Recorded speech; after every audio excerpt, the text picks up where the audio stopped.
स्वागत हमारे YouTube channel विनय इलाहाबादी में। दोस्तों, यूपी स्कॉलरशिप 2025-26 का हाल ही में स्टेटस अपडेट हुआ है।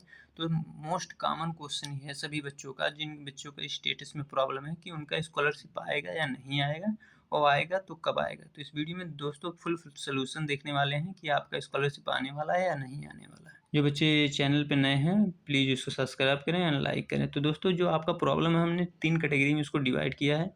जिन बच्चों का पीएफएमएस से रिजेक्ट हुआ है उनका एक अलग कैटेगरी है, और जिन बच्चों का करेक्शन के थ्रू होगा, जैसे कि उनका डाटा मिसमैच दिखा रहा है, आपने इनकम सर्टिफिकेट गलत अपलोड कर दिया था, या आपका परसेंटेज जो मार्क है 75% है लेकिन आपका उससे कम दे रहा है, अटेंडेंस 0 है, या सेकंड कैटेगरी में रहेंगे दोस्तों।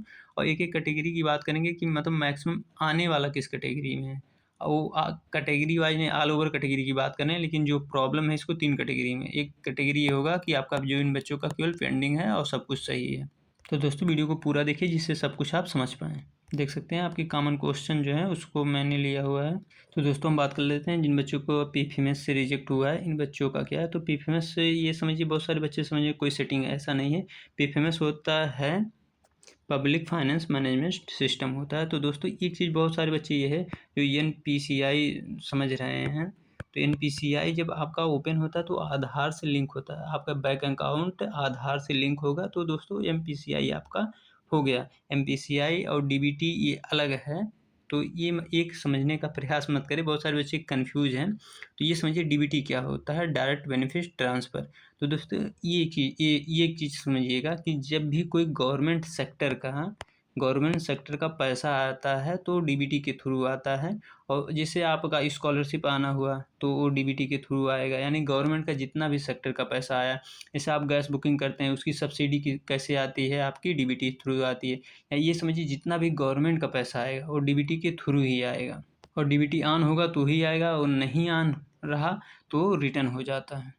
तो स्कॉलरशिप रिलेटेड बात कर लेते हैं। तो दोस्तों, आपका जिन बच्चों का डीबीटी ऑन नहीं था उनका पैसा देखिए यहाँ टाइमिंग दे दिया गया है, जिस टाइम भेजा जाना था 26 फरवरी 2026 को, मतलब 26 फरवरी 2026 को भेजा जाना था। तो इन बच्चों का कैसे नहीं हुआ, इनका डीबीटी जो दोस्तों ऑन नहीं था, तो गवर्नमेंट पैसा भेजती है तो रिटर्न हो जाता है। आपका ऑन ना होने की वजह से इनका रिटर्न हो जाता है। तो जो सबसे ज़्यादा चांसेस दोस्तों बनते हैं आने के, इन्हीं का आ सकता है। और दोस्तों, ये भी है, आप जानेंगे कैसे हमारा डीबीटी ऑन है या ऑफ है। तो दोस्तों, आपको आधार सीडिंग या आधार मैपिंग करके एक वीडियो होगा हमारे, वहाँ विजिट करके वो अगर वहाँ डन दिखाता है तो आपका कंप्लीट है। तो ये दोस्तों, इन बच्चों का आना मैक्सिमम जो चांसेस है, अभी तो कोई ऑफिशियल नोटिस नहीं है कि इन बच्चों का आएगा, लेकिन इन बच्चों का आने का चांसेस इसलिए अधिक होता है कि इन बच्चों को कुछ अब करना नहीं है। आपको ना कॉलेज जाना है, ना कुछ कोई डॉक्यूमेंट जमा करना है, कुछ भी नहीं करना है। आपका डीबीटी ऑन हो गया है। अगर सेकंड टाइम गवर्नमेंट अगर भेजती है, वेलफेयर वाले भेजते हैं गवर्नमेंट के कहने पे या कुछ भी, तो सबसे सिंपल तरीका है इनका आने का। अगर सेकंड टाइम आप में भेजा गया स्कॉलरशिप तो आपका आराम से आ जाएगा। आपको कोई डॉक्यूमेंट कॉलेज में नहीं जमा करना है, ना कहीं जाना है, कुछ नहीं करना है।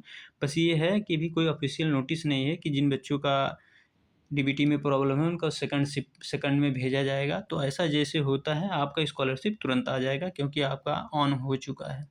ऐसे में जिन बच्चों का परफॉर्मेंस से रिजेक्ट हुआ है, अगर गवर्नमेंट चाहिए, और दोस्तों 2027 में चुनाव है, तो ये अगर ये वेलफेयर वाले तो नहीं करते हैं, लेकिन अगर गवर्नमेंट जैसे योगी आदित्यनाथ अगर कुछ कमांड देते हैं तो इनको करना पड़ेगा। तो ये समझिए जिन बच्चों का अगर इस परफॉर्मेंस से रिजेक्ट है उन बच्चों का मैक्सिमम चांस स्कॉलरशिप आ गया, अगर नोटिस ऊपर से आई तो।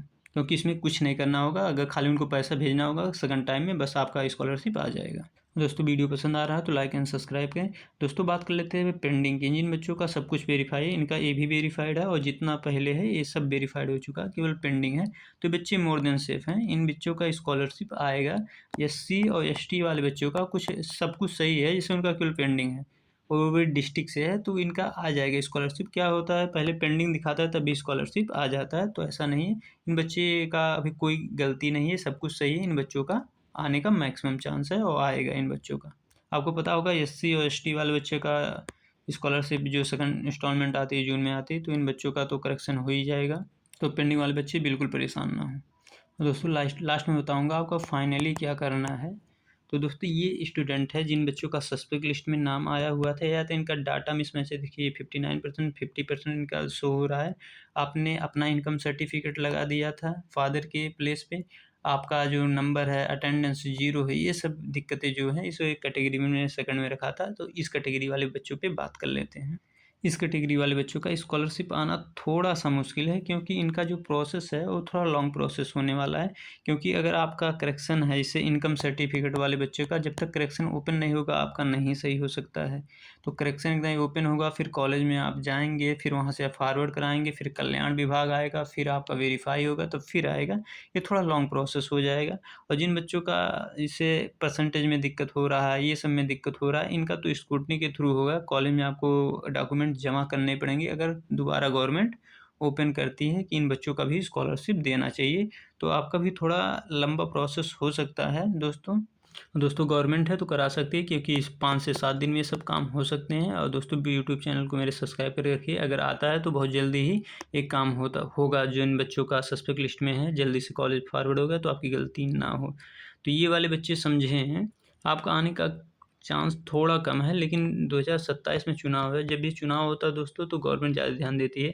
जैसे जो स्कॉलरशिप कमेटी है वो सब है, ये सब अपने से नहीं इन बच्चों को भेजेंगे, वो क्योंकि भेजने में प्रॉब्लम ये सब टेक्निकल दिक्कत फेस करते हैं। लेकिन अगर योगी जो हमारे यूपी गवर्नमेंट है, योगी जी का अगर कुछ भी ऑर्डर आ जाता है तो ये जो वेलफेयर वाले हैं, स्कॉलरशिप वाले डिपार्टमेंट, इनको करना ही पड़ेगा। तो अगर 27 में चुनाव है, ऐसा कुछ योगी अगर संज्ञान में लेते हैं योगी जी, तो आपका स्कॉलरशिप सभी का आ सकता है। वरना जो ये लॉन्ग प्रोसेस है, आपका अभी डॉक्यूमेंट जमा होगा और सब चीज़ें होंगी तो आपका टाइम लग सकता है करेक्शन वाले। तो इन बच्चों का थोड़ा कम चांस है, बाकी और सबका इससे जिन बच्चों का पीएफएमएस से है उन बच्चों का आने का चांसेस है, क्योंकि उनको कुछ नहीं सही करना है, सब खाली स्कॉलरशिप भेजना है, अब आ जाएगा। तो दोस्तों जो बच्चे जैसे आपका जहाँ कॉलेज है, आप वहाँ जाके पता कर सकते हैं। जो कल्याण विभाग है दोस्तों, कल्याण विभाग में जाएँगे और ओबीसी, एससी, एसटी का सबका अलग-अलग विभाग होगा। अपने विभाग में जाएँगे, आपको वहाँ से नॉलेज मिल जाएगा। जो बच्चे बीटेक वूटेक वाले हैं, जिनका फ़ीस बहुत ज़्यादा होता है, वो बच्चे बिल्कुल विज़िट करें। हो सकता है वहाँ से आपका कुछ हो सके। दोस्तों अभी भी जो फ़ंड की बात है, फ़ंड भी ख़त्म नहीं हुआ है, तो स्कॉलरशिप देना है। जनरल का लगभग 70 से 100 करोड़ के बीच में भी बचा हुआ है। तो इसमें समझिए 15-20 हज़ार लड़के तो आ ही जाएंगे जनरल के, और अदर भी कैटेगरी के हैं। और जो आपका स्कॉलरशिप आएगा इसी मंथ के लास्ट तक आना होगा तो आ जाएगा, उसके बाद आना बहुत ही मुश्किल है, ना के बराबर है। तो यही मंथ के लास्ट तक आ जाएगा आप सभी का। तो दोस्तों वीडियो को लाइक एंड सब्सक्राइब करें। और जिन बच्चों का कमेंट है पेंडिंग वाले बच्चों को बता दिया, आपने वीडियो देखा होगा तो आपको समझ में आ जाएगा। भैया 5 अप्रैल को, हाँ एक चीज़ ये भी है, जिन बच्चों का कहना है कि हमने 5 अप्रैल को अपना एमपीसीआई नहीं, आपने डीबीटी एक्टिव किया होगा, डीबीटी एक्टिव किया होगा, क्योंकि एमपीसीआई ऑन नहीं रहेगा तो आपका फॉर्म ही फिल नहीं होगा। तो जो डीबीटी वाले बच्चे हैं जो ऑन कर लिए हैं पिछले मंथ में, लेकिन उनका फरवरी में ही रिजेक्ट हुआ है, मतलब पहले ऑन करने से पहले हो चुका है, तो बच्चे बिल्कुल परेशान ना हो। आपका अगर सेकंड टाइम स्कॉलरशिप भेजा जाता है तो जिन बच्चों का डीबीटी इनेबल नहीं था उनका स्कॉलरशिप आ जाएगा आराम से। तो दोस्तों वीडियो पसंद आई हो लाइक करें, शेयर करें, एंड धन्यवाद दोस्तों।